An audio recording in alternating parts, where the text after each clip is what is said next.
नमस्कार दोस्तों, मैं हूं संजय टंडन और द ऑर्डरिंग में आपका स्वागत है।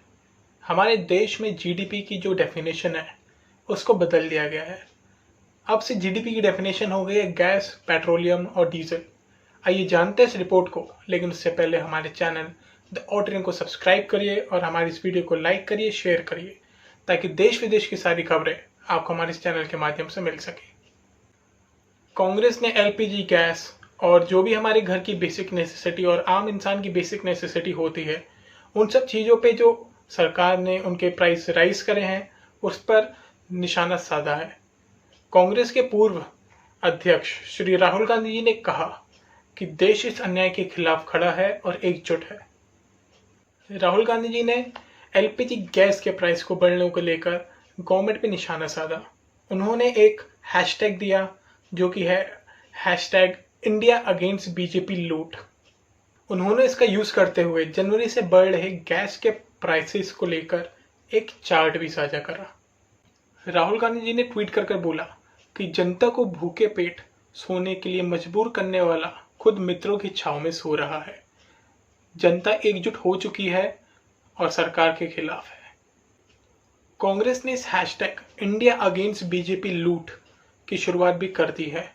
उन्होंने इसके थ्रू एक कैंपेन स्टार्ट किया है जिसमें उन्होंने आम नागरिकों की कुछ वीडियोस को साझा किया है, जिसमें वो महंगाई की मार के बारे में बता रहे हैं। कांग्रेस के मुख्य प्रवक्ता सुरजेवाला ने हैशटैग का यूज करते हुए एक ट्वीट भी करा।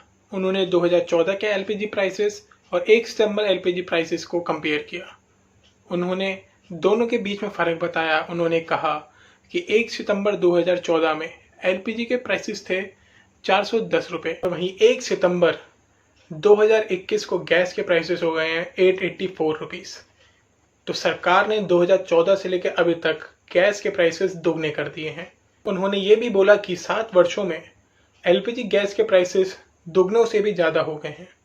उन्होंने कहा कि क्या यही है मोदी सरकार के अच्छे दिनों का वादा। और वहीं कांग्रेस की महासचिव प्रियंका गांधी ने भी ट्वीट कर बोला कि प्रधानमंत्री जी के राज में 2 ही तरीके का विकास हो रहा है। एक तरफ आपके खरबपति मित्रों की आय बढ़ती जा रही है और दूसरी तरफ आम जनता की जो डेली नेसेसिटी की चीजें हैं उसके भी प्राइसेस बढ़ते जा रहे हैं। उन्होंने कहा कि अगर यही विकास है तो हमें इस विकास को छुट्टी पर भेज देना चाहिए। और वहीं कांग्रेस पार्टी के सोशल मीडिया हैंडल्स के प्रमुख रोहन गुप्ता जी ने बोला कि हमको देश भर से सैकड़ों वीडियो ऐसी प्राप्त हुई हैं जो महंगाई की मार के बारे में बता रहे हैं और अपनी दुविधाएं बता रहे हैं कि कितनी महंगाई हो गई और उन्हें कितनी परेशानी हो रही है, और कांग्रेस उसको अपने सोशल मीडिया प्लेटफॉर्म्स पर अपलोड करेगी या फिर लोगों तक पहुंचाएगी।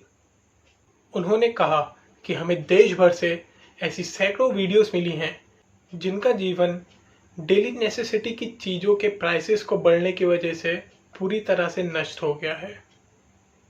गुप्ता ने बोला कि बीजेपी सरकार ने लगातार तीसरे महीने किचन गैस सिलेंडर के प्राइसेस बढ़ाए हैं। तेल कंपनियों द्वारा सूचना के अनुसार सब्सिडी और नॉन सब्सिडी वाले जो गैस सिलेंडर्स हैं उनकी कीमत दिल्ली के अंदर 885 रुपीज़ हो गई है। और वहीं कांग्रेस के पूर्व अध्यक्ष राहुल गांधी जी ने पेट्रोल, डीजल और गैस के बढ़ते हुए प्राइसेस को लेकर मोदी सरकार पर एक और शिकंजा कसा। उन्होंने कहा कि देश की जीडीपी सही मायनों में बढ़ रही है, और यहाँ पे जीडीपी का मतलब है गैस, पेट्रोलियम और डीजल। उन्होंने कहा कि नरेंद्र मोदी राज में जीडीपी का मतलब ग्रॉस डोमेस्टिक प्रोडक्ट नहीं है। इसका मतलब बदल कर अब गैस, पेट्रोलियम और डीजल हो गया है, और हमें साफ तौर पर दिख सकता है कि हमारे देश का जीडीपी कितना ज़्यादा बढ़ गया है। उन्होंने मोनेटाइजेशन और डीमोनेटाइजेशन को लेकर भी सरकार पर निशाना साधा। उन्होंने कहा कि हमारे देश के जो आम जनता है, जो मिडिल क्लास आदमी है, सर्विस क्लास आदमी है, जो गवर्नमेंट जॉब करता है, स्मॉल बिजनेसमैन है, उसको भी उसका भी डीमोनेटाइजेशन हो रहा है। और मोनेटाइजेशन हम दो और हमारे दो का ही हो रहा है। इसका साफ साफ अर्थ ये है कि उनका कहना है कि मोनेटाइजेशन हमारे देश के बड़े बड़े उद्योगपति जिनका मोदी जी भला कर रहे हैं या जो मोदी जी के मित्र हैं, खाली उन्हीं का मोनेटाइजेशन हो रहा है और जिस देश की आम जनता का डिमोनेटाइजेशन हो रहा है। उन्होंने इसी बात को आगे कंटिन्यू करते हुए एक और इंटरेस्टिंग मोड़ दिया।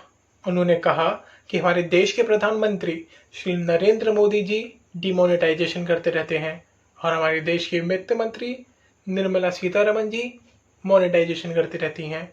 असल में देखा जाए तो हमारे देश के जो सर्विस क्लास लोग हैं, स्मॉल बिजनेसमैन हैं, स्मॉल उद्योगपति हैं, या फिर हम कह सकते हैं कि सरकारी नौकरी वाले लोग हैं, मिडिल क्लास लोग हैं, जिनका घर सैलरी से चलता है, उन सब का डिमोनेटाइजेशन ही हो रहा है।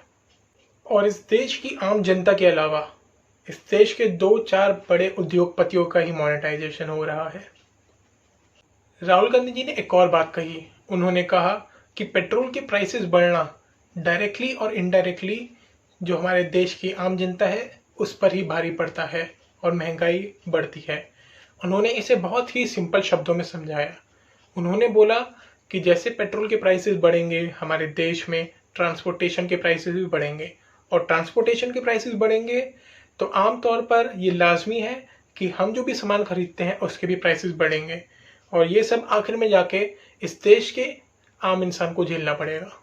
पेट्रोल और डीजल के प्राइसेस को लेकर उन्होंने एक और बात बोली। उन्होंने कहा कि 2014 के टाइम पे जब उनकी सरकार थी, उस टाइम पे इंटरनेशनल मार्केट में पेट्रोल और डीजल जैसे उत्पादों के प्राइसेस आज की तारीख से बहुत ही ज़्यादा हाई थे। मतलब हम कह सकते हैं कि आज की तारीख से बहुत ही ज़्यादा महंगे थे। लेकिन उस टाइम पे भी आपको पेट्रोल 70 रुपये के आसपास मिलता था। लेकिन आज की तारीख में अगर हम देखें तो इंटरनेशनल मार्केट में भी पेट्रोल के प्राइसेस जो हैं वो बहुत कम है। लेकिन हम देख सकते हैं कि हमें आज की तारीख में पेट्रोल 100 रुपये प्रति लीटर के हिसाब से मिलता है। राहुल गांधी जी ने ये बात कोट करते हुए बोली। उन्होंने कहा कि 2014 में जब उनकी सरकार थी उस टाइम पे पेट्रोल के प्राइसेस थे 71 रुपीज़ पर लीटर। मतलब 71 रुपीज़ में आपको 1 लीटर पेट्रोल मिलेगा। और आज की तारीख में 2021 में पेट्रोल के प्राइसेस छलांग मारकर 100 रुपये से भी ज़्यादा हो गए हैं। मतलब आपको 100 रुपये में 1 लीटर पेट्रोल मिलेगा। तो आप देख सकते हैं कि सरकार के आने के बाद कितनी ज़्यादा महंगाई हो गई है। इसी तरह डीजल के प्राइस भी 57 रुपीज़ पर लीटर थे, जो अब बढ़ के 88 रुपीज़ पर लीटर हो गए हैं। कुछ पत्रकारों ने जब राहुल गांधी जी से पूछा कि जब बीजेपी विपक्ष में थी तब वो कहती थी कि पेट्रोल के प्राइसेस उनके टाइम पे जब उनकी सरकार आएगी तब 30 से 35 रुपये प्रति लीटर हो जाएंगे। तो आप बताइए कि जब आपकी सरकार आएगी, आप सत्ता में आएंगे, तो आप पेट्रोल और डीजल के प्राइसेस कितने करेंगे। राहुल गांधी जी ने बोला कि जब हम सत्ता में थे उस टाइम पे हमने आपको ये सब चीज़ें करके दिखाई थी। हालांकि कच्चे तेल के पैसे गिरे हैं, लेकिन पेट्रोल और डीजल के प्राइसेस आसमान छू रहे हैं। तो आज की वीडियो में बस इतना ही। अगर आपको हमारी वीडियो पसंद आई हो तो इसको लाइक करिए, शेयर करिए और हमारे चैनल द ऑर्डरिंग को सब्सक्राइब करिए, ताकि देश विदेश की सारी खबरें आपको हमारे चैनल के माध्यम से मिल सके। धन्यवाद।